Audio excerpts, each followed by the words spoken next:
Bienvenidos a Entrevistas Ágora, un proyecto del Centro de Producción Audiovisual de la Universidad Surcolombiana bajo la dirección del maestro Fernando Charri González. Con el presente capítulo inauguramos la serie Poéticas del Sur, un proyecto de promoción y divulgación del arte y la cultura de la región surcolombiana en el campo de la poesía, el cuento, el ensayo, la fotografía, la investigación literaria y la música, entre otros aspectos de la vida intelectual, artística y cultural de nuestra región. En este capítulo inaugural contamos con la grata presencia de la maestra Sandra Milena Trujillo. Ella es licenciada en Lingüística y Literatura de la Universidad Surcolombiana, con maestría en Literatura de la Universidad Tecnológica de Pereira y doctora en Literatura de la misma universidad, y es docente del programa de Comunicación Social Periodismo de la Universidad Surcolombiana. Nos vamos a ocupar hoy del trabajo de una escritora y educadora, María Teresa Martínez de Varela, quien es de la región del Pacífico y pues se enmarca dentro de los proyectos que la profesora Sandra Milena Trujillo ha venido desarrollando, y es muy justo destacar la investigación en el área de la literatura, particularmente la presencia de las mujeres. Ella inicia un trabajo en la maestría con el estudio y la investigación sobre Baldina Dávila, Ser mujer y escritora en el siglo XIX. Aquí hay un cambio fundamental en el trabajo que se da y que ya ella irá exponiendo a medida que desarrollemos la entrevista sobre María Teresa Martínez de Varela. Es muy grato contar con su presencia, maestra, aquí en este espacio de divulgación denominado Poéticas del Sur. Bueno, muy buenas tardes, profesor Orinson. El gusto es mío poder estar aquí en este espacio conversando sobre la escritura de mujeres, un tema que hace algún tiempo venimos trabajando como un proyecto académico, pero además también como un proyecto de vida, ¿no?, al que le hemos dedicado unos grandes esfuerzos para visibilizar esa literatura que la historiografía literaria que la ha dejado oculta, ¿no?, en los libros, en la historia de esa construcción de nación que fue Colombia y que silenció las voces de sus mujeres. Iniciamos con una escritora del siglo XIX y hoy estamos con una gran mujer, escritora, madre, poeta, novelista, ensayista, periodista, mujer afrodescendiente, considerada la primera escritora negra en publicar una novela en Colombia en 1947. Teresa de Jesús Martínez Arce de Varela. De Varela. En este momento que se crea un régimen de visibilidad acerca de su personalidad y de su obra, que es grande, ¿cómo podría uno definir quién es Teresa de Jesús Martínez de Varela?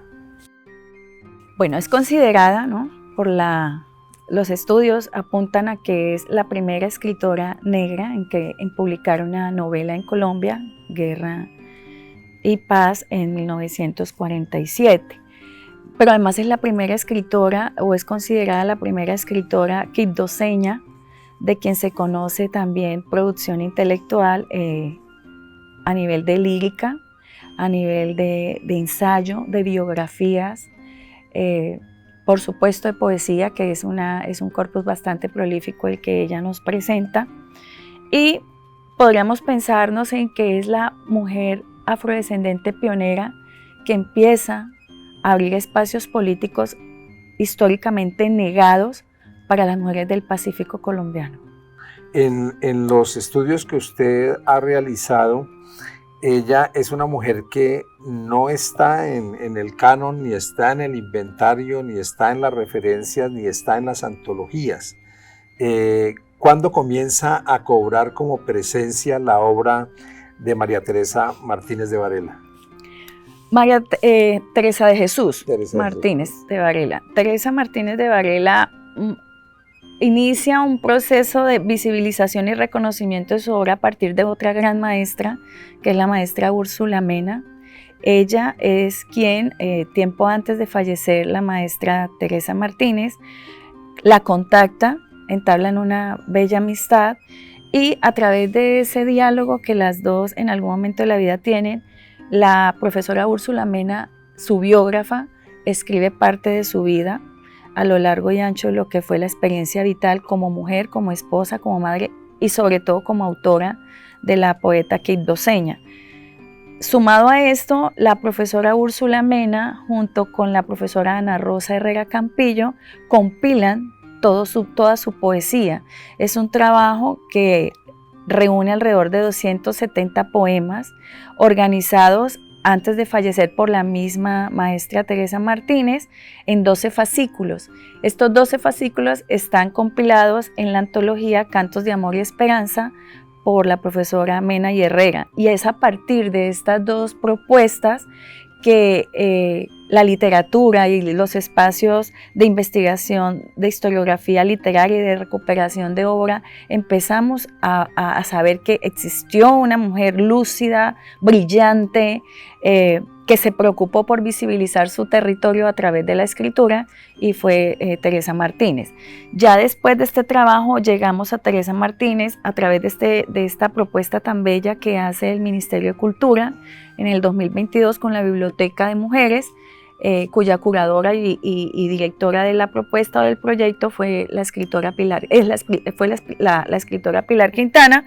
Entonces nos llega la recuperación de Mi Cristo Negro, que inicialmente había sido publicada en 1983, en una versión muy bella, con un prólogo muy interesante en donde nos ubica en ese espacio de más de 30 y algo de años, ¿no?, que es su publicación original con esta.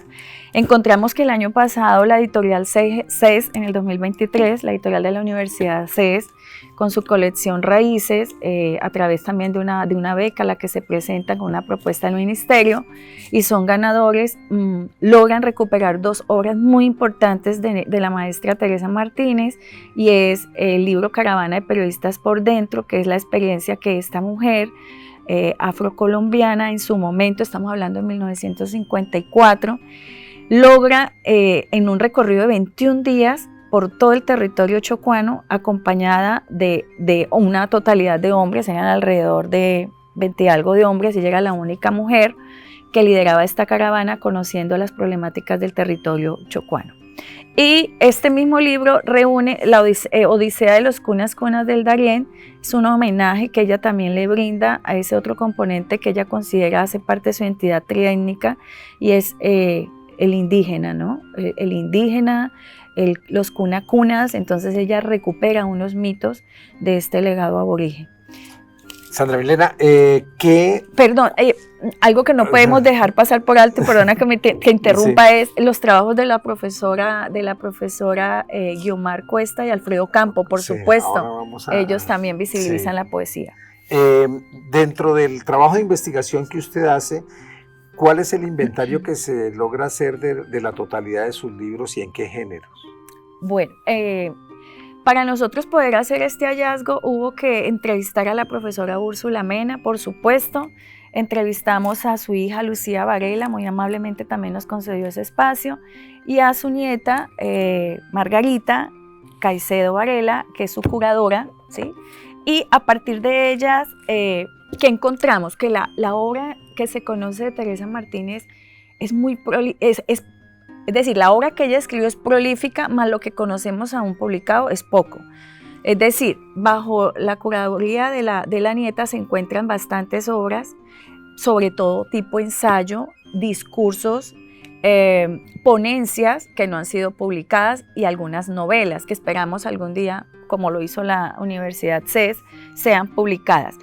El libro que reúne toda la compilación o toda la lista de obras es este libro, el cual ya no se encuentra edición, el Papi Gamín. Yo lo tengo porque amablemente me lo obsequió su hija Lucía Varela, y aquí encontramos entonces las 7 obras publicadas. Son 7 las obras publicadas hasta el momento de Teresa Martínez de Varela, y el nombre de otras obras inéditas, dentro de ellas Acuarelas del Chocó, que es un ensayo bellísimo, que hay fragmentos en algunos textos de este ensayo, porque lo demás se encuentra pues inédito. Bueno, hay una cosa particular, y es su dedicación a una lectura muy en profundidad de la poesía. Y entonces aquí vendrían como dos preguntas. ¿Cuál es el tipo de temáticas que recogía en su obra, particularmente en la poesía? ¿Y cuál es su impresión como investigadora al leer su poesía y encontrar que en ella se expresa el cuerpo, el territorio y la historia? La poesía de Teresa Martínez, hasta el momento lo que hemos trabajado de ella es su libro Cantos de Amor y Soledades, compilado por la profesora Mena y Herrera, las profesoras Mena y Herrera. Allí encontramos 12 fascículos. Cada fascículo contiene un corpus de poemas independientes que tienen un continuo con su obra narrativa, con sus ensayos y con sus textos de historia. Entonces, ese continuum está clasificado a través de los 12 fascículos y pareciera ser que la intención de la maestra al organizar los 12 fascículos y ella misma darle unos títulos tenía que ver también con la importancia en el orden vital de su existencia de las prioridades que ella le daba a la vida. Entonces, encontramos el tema religioso de entrada en el primer fascículo. Es un tema de cristiandad católica, que es un eje de ella. La literatura de ella y la poética está atravesada por una creencia religiosa que, si bien se inspira, porque ella va como a esa tradición griega del motivo de la inspiración, pero está intersectada por un poder divino, y ese poder divino es cristiano, y ella es una de las temáticas que rige la poesía. El otro tema que tiene que ver es con la identidad de la raza. Ella apunta a una trienicidad, y sobre esto también hay un corpus de poemas. Mi Cristo Negro es uno de ellos, aunque no está compilado en los 270, pero sí, ella es uno de los poemas con los que ella cierra la novela historiográfica Mi Cristo Negro, y la profesora Guiomar Cuesta y Alfredo Campo también lo incluyen. Entonces, es el tema de la trienicidad. Particularmente. ¿Quiénes? Guiomar. Ellos hacen una antología de 21, reúnen a 21 mujeres, poetas, escritoras afrocolombianas. Dentro de ese corpus de poetas, dentro de ese corpus de poemas, estaban, por supuesto, al margen del canon literario. Entra Teresa Martínez de Varela, ellos presentan un corpus de poemas y allí está Mi Cristo Negro. Mi Cristo Negro se suma a otras temáticas que se abordan desde el tema de los mineros, desde el tema de una región pacífica explotada por la minería desmedida, por la usurpación del territorio, un territorio rico en oro y platino, y ese es otro tema que atraviesa la literatura. Y el otro tema, por supuesto, tiene que ver con el cuerpo, pero un cuerpo de amor, ¿no? Un cuerpo de amor en donde se representa el territorio chocuano. Y entonces, en ese cuerpo de amor, entonces está el paisaje, ¿no? Que es un tema importante, el paisaje del Pacífico, en la poesía de Teresa Martínez, y ese paisaje del Pacífico representado también por las voces de sus mujeres, que es uno de los fascículos que también nos llama mucho la atención, y es que ella presenta un corpus de poemas en donde, frente a la desmembración del Chocó, del intento de desmembración del Chocó en el 54 por Rojas Pinilla, ella presenta las voces de sus mujeres liderando también parte de ese movimiento, y ella dedica un corpus de esos poemas también. Entonces yo podría decir que más o menos por estas líneas hemos identificado algunos de los temas de la poética a grandes rasgos, ¿no? ¿Qué encuentra en el tratamiento de ella entre raza y clase, y también de la experiencia identitaria negra y afrodescendiente? La vida de Teresa Martínez es un ejemplo que debería ser llevado a las universidades, debería estudiarse la obra de ella de manera compleja, porque, si bien es cierto, aquí para poder estudiar la poesía tuvimos que hacer una lectura de todas sus novelas publicadas y de los ensayos que se han podido recuperar, o parte de ellos, como el de Acuarelas del Chocó. Es importante tener en cuenta que es mucho lo que tenemos que estudiar todavía de Teresa Martínez. Entonces, frente al tema de la identidad, ¿qué encontramos nosotros acá? Encontramos una historia de una mujer que se devela en sus obras. Ella fue una mujer que nació en un Quibdó, pero perteneció a una familia de élite. Su padre es considerado el primer comerciante maderero aquí en Colombia, afrodescendiente. Su madre fue una mujer muy culta, Ana Teresa, músico, aserradero, de los grandes aserraderos del Pacífico, fue el padre de la maestra Teresa Martínez. Su madre, una mujer que se dedicaba a la costura, pero además era una mujer muy lectora, y de acuerdo a su biógrafa, ella le cuenta a su biógrafa que parte de ese amor por la lectura es herencia de su madre. Su abuelo, recordemos que su abuelo es Francisco Arce, se reconoce por ser el primer hombre que trae aquí, el primer comerciante que viene europeo, blanco, español, y trae el primer barco a vapor que navega por el río Atrato. Entonces, ¿qué encontramos aquí? Una escritora que nace en una cuna de élite para su tiempo, con todas las comodidades, que vive en la carrera primera de Quibdó, que era la carrera primera, era considerado pues el sector de la élite quibdoseña, donde se codeaba con la mulatocracia de Quibdó, ¿sí? Pero aún así, ella vivió un estigma porque, y lo cuenta allí en su biografía, y también se plantea aquí en el prólogo, era muy negra para los blancos, pero era muy blanca para los negros. Entonces esa herencia blanquinegra fue un estigma que ella tuvo que llevar, que sus hijos también en algún momento en la entrevista que hacen a la profesora, la entrevista que le hace la profesora Úrsula Mena, tuvieron que soportar, ¿no? Ese estigma lo vivió ella a través de su infancia, no fue recibida en el colegio de la presentación, el de la clase de élite de Quibdó, y ella lo cuenta en su biografía y literalmente lo citamos porque era negra. De ese estigma que dice ella allí en la obra, es su primera, es como esa primera mirada que ella tiene en identificar que sí había un racismo marcado en Colombia que se superponía a la categoría de clase y de género, ¿sí? Porque era una mujer de comodidad económica, con una familia muy respetable, ¿sí? Pero era negra, y eso tenía una marca que se superponía a su intersección de clase. Se va a estudiar al colegio de la élite cartagenera, ella se va a estudiar al Pío X, que era donde estudiaba la élite cartagenera, y allí es donde ella empieza a hacer historia, porque la chocuanita, como le decían, se fajaba los mejores discursos, y fue, pues el discurso de ella fue el escogido para celebrar el 25º cumpleaños de su colegio, y a partir de allí su carrera se volvió imparable. Y en ese discurso, que yo analizo algunos fragmentos de este texto, de lo poco que logro pues, leer, ¿no? Porque puede haber más, pero pues no está publicado, pero la profesora Úrsula Mena hace un bello rescate de parte de ese discurso en su biografía de la autora. Ya ella marca una transgresión como mujer que quiere abrir espacios para las mujeres negras en Colombia.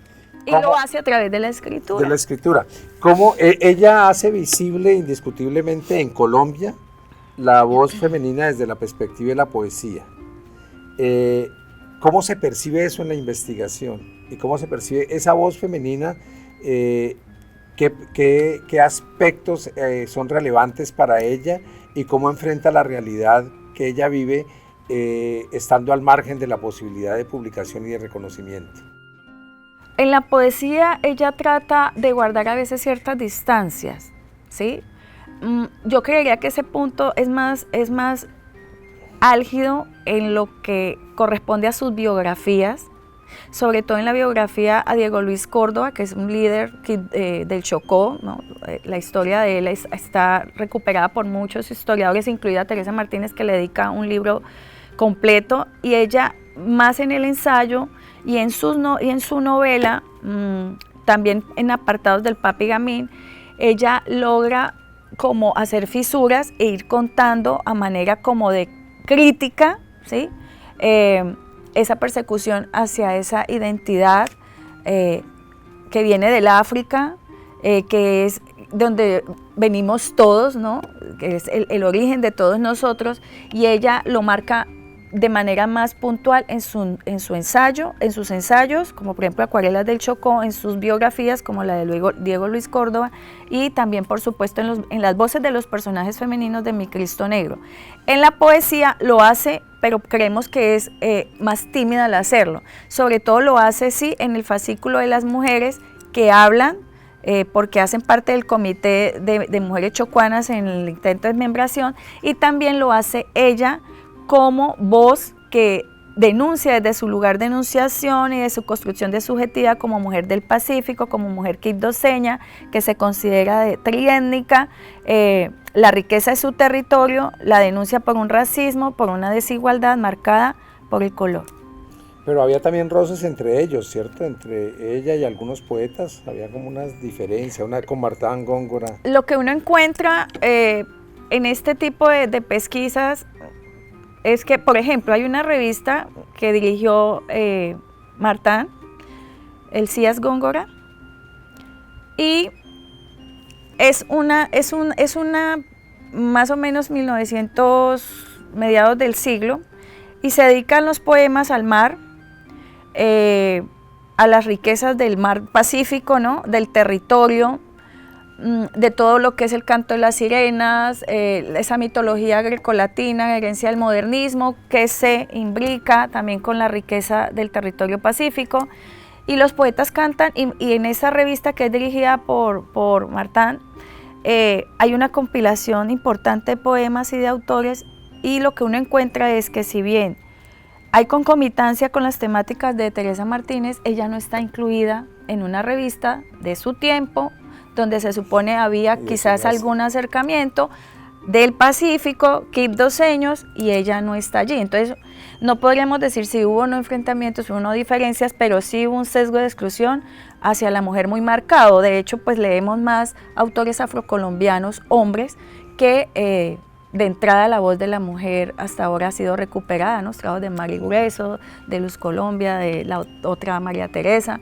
Entonces es como que siempre sí, el sesgo por ser mujer también y autora, ¿no? Bueno, ahora que vienes a esta conversación aquí a Poéticas del Sur y traes algunos ejemplares, debe haber algunas personas interesadas en saber cómo se fueron haciendo las ediciones de la obra de esta autora. ¿Qué podría reseñar de las publicaciones que se han hecho hasta ahora que sean útiles para quienes quieran investigar? Las primeras publicaciones de ella pues continúan sin otra publicación, ¿no? Como por ejemplo esta que yo tengo acá, que es el Papi Gamín, que la tengo gracias a su hija Lucía Varela, porque no se han vuelto a publicar. Mi Cristo Negro, como te digo, pues ha sido recuperada por la Biblioteca de Escritoras Colombianas, y hay unas librerías en Colombia que son las encargadas, por supuesto, de hacernos llegar, por supuesto, este bello ejemplar, que además ha sido actualizado con erratas, como haciéndole todos los ajustes de lo que implica traer a la contemporaneidad un libro que fue publicado ya hace algún tiempo. A esta pues se solicita esa la editorial CES, ¿no? Porque ellos son los que tienen 3 librerías a través de las cuales pues yo lo adquirí por internet. Pero inicialmente ahora, porque se ha visto que es una escritora que le aporta esa nueva tradición literaria. El año pasado, de hecho, se inauguró un colegio en Bogotá, en el sector Kennedy, con Claudia López, y se llama el Colegio Teresa Martínez de Varela, en Bogotá. Pero decir cuál fue el proceso de edición de los libros de Teresa fue un proceso muy difícil. Ella lo cuenta, su biógrafa, ella lo narra, ella misma, con lo que ganaba en algunos empleos temporales que tenía en el sector oficial, porque además no hemos hablado de esa parte, ¿no? Fue primera secretaria de Educación de Quibdó, trabajó en instituciones públicas. Con lo poco que ganaba allí, repartiéndolo entre la crianza de sus 6 hijos, su hogar, cuidando también a su madre, ella publicaba estos libros con muchos esfuerzos. Su hijo vino a publicarle este libro, ¿no? El maestro Jairo Varela, con toda su organización y una propuesta que él tenía cultural, el Papi Gamín. Pero el resto de obras fue un proceso arduo publicar ella. Bueno, Sandra, ya estamos tocando los umbrales de la despedida de Poéticas del Sur. Quisiéramos saber cómo le fue a usted con este trabajo de investigación en el doctorado. Yo creo que ha sido uno de los mejores trabajos satisfactorios, no tanto como investigadora, sino como mujer que hoy puede escribir. Cada vez que pienso en lo fuerte que fue abrirse espacios para escritoras como Teresa Martínez, agradezco el hecho de poder, por ejemplo, hoy estar hablando aquí contigo, porque estoy muy convencida de que mujeres como Teresa Martínez de Varela no solamente le abrieron caminos a las mujeres afrodescendientes, sino a todas las mujeres que queríamos a partir de la escritura, o que queremos a partir de la escritura, visibilizar también esos otros lugares de enunciación y construcciones de subjetividades. Y sorpresas muchísimas, ¿no? Porque fue una mujer muy lúcida para su momento. Fue una intelectual en el sentido literal de la palabra. Maestra, le agradecemos su presencia en Poéticas del Sur. Esperamos que nos siga acompañando. Agradecemos la compañía de ustedes y hasta el próximo programa.